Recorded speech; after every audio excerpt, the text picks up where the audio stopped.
Hi friends, ఈరోజు మన హైదరాబాద్లో సెక్రటరియట్ బ్యాక్ సైడ్ ఉన్న మింట్ కాంపౌండ్కి వెళ్ళే దారిలో శ్రీ త్రిశక్తి హనుమాన్ దేవాలయం ఉందండి. చాలా అంటే చాలా అద్భుతంగా ఉందండి ఈ దేవాలయం మాత్రం. ఈ దేవాలయంలో మనకి యోగముద్రలో ఉన్న హనుమాన్ దేవాలయం మొదటిగా కనిపిస్తుందండి. గుడిలో పూజ చేసుకోవడానికి మనకి కావాల్సిన వివిధ రకాల పూజా సామాగ్రి ఏదైనా సరే అండి ఇక్కడే టెంపుల్ దగ్గరే అమ్ముతూ ఉంటారనమాట. రీజనబుల్ ప్రైజెస్లో ఉన్నాయి, తీసుకోవచ్చండి. వీడియోని మొదటిసారి చూస్తున్నట్లయితే వీడియోని లైక్, షేర్, కమెంట్ చేయండి. వీలైనంత మందికి షేర్ చేయండి. ఛానల్ని సబ్స్క్రైబ్ చేసుకోవడం మర్చిపోకండి.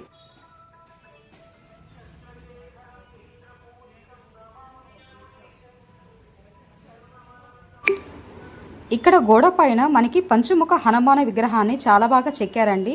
పైన సీతారాములు ఉన్నారనమాట. చాలా అంటే చాలా బాగుంది డిజైన్ చేసిన విధానం.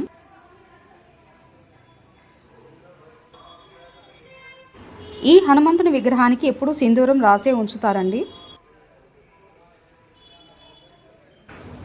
ఈ శనీశ్వర ఆలయాన్ని చాలామంది హైదరాబాద్ శని సింగనాపూరు ఆలయంగా చాలామంది పిలుస్తారండి. ఈ ఆలయ విశిష్టత మహారాష్ట్ర శని సింగనాపూర్లోని స్వయంభుగా నిలిచిన ఆలయంతో ప్రత్యేకమైన సంబంధం కలిగి ఉందండి.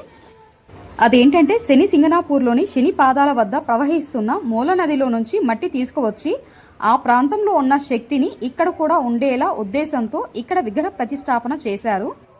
శని జయంతి, శని త్రయోదశి రోజుల్లో ఇక్కడ విశేష పూజలు చేస్తారు. ఏలనాటి శని, అర్ధాశ్రమ శనితో బాధపడేవారు ఇక్కడ వచ్చి శనిదేవుడికి పూజలు నిర్వహిస్తారండి. అభిషేకాలు చేసి శని దోషాల నుంచి విముక్తి పొందుతారు.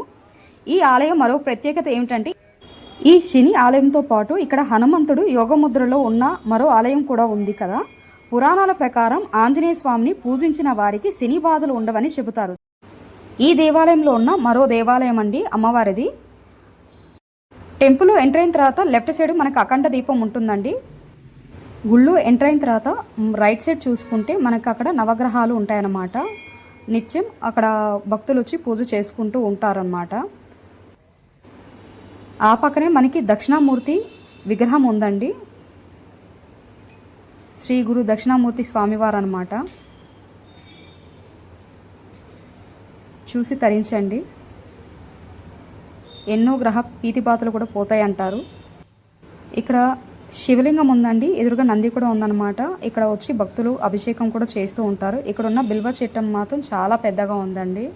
సో చెట్టును నరకకుండా వాళ్ళు ఇలా కన్స్ట్రక్షన్ చేశారనమాట. చాలా బాగుంది. సో గుడి ప్రాంగణం చాలా బాగుంది. కానీ అమ్మవారిని వీడియో తీయొద్దని చెప్పారండి. అందుకని అమ్మవారిని వెరీ క్లోజ్గా అయితే నేను ఫోటో కానీ వీడియో కానీ తీయలేదు, వాళ్ళు తీయించలేదు. సో దూరం నుంచి అయితే నేను జస్ట్ క్లిప్ మీకోసం యాడ్ చేస్తున్నాను, చూడండి. అమ్మవారి ప్రదక్షిణ చేసినప్పుడు అమ్మవారికి కుడివైపు వినాయకుడు, ఎడమవైపు సుబ్రహ్మణ్య స్వామి విగ్రహాలు ఉన్నాయండి. అవి కూడా క్లిప్ మీకు యాడ్ చేస్తున్నాను, చూడండి. ఇక్కడ నవగ్రహాధిపతులు చాలా విశేషంగా అనిపించిందండి. వాళ్ళెవరో భక్తులు పూజ చేస్తున్నారు. నేను వీడియో తీసుకుంటున్నా, వాళ్ళకి డిస్టర్బ్ లేకుండా నేను నా పని నేను చేసుకున్నాను అనమాట, మీ అందరికీ చూపిద్దామనేసి.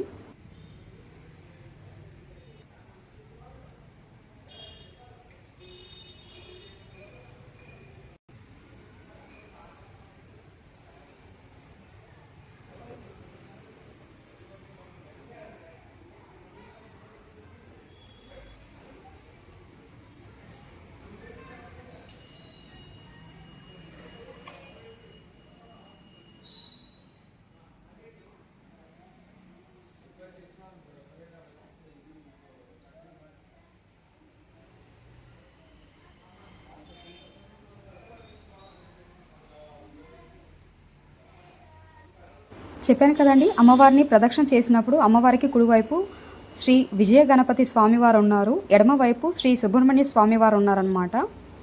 సో తర్వాత అమ్మవారు యోగ ముద్రలో ఉన్న హనుమాన్ దేవాలయం అండి.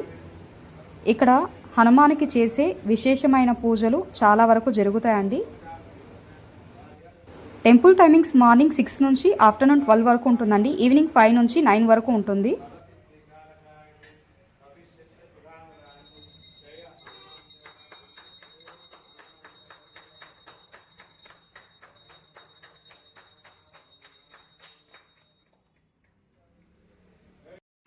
శనిదేవుని పూజ చేసుకోవడానికి వచ్చానండి. శనిదేవుని పూజ అనంతరం శనిదేవుడి ఆలయానికి ఎదురుగా ఉన్న గోశాల చిన్నగా ఒకటి ఉందన్నమాట. చాలా అంటే చాలా బాగుంది. గోవులు కూడా సో ఆ వీడియో ఇంతకుముందు కూడా మీకు పెట్టాను కదా, చూశారు కదండి. అందరూ లైక్, షేర్, కమెంట్స్ చేశారు.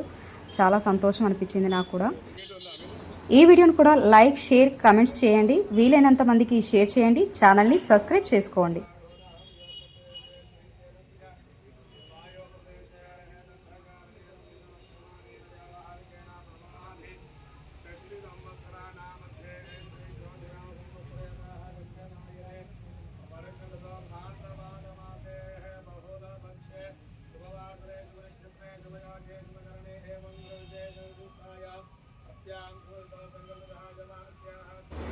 Thanks for watching. Subscribe my channel.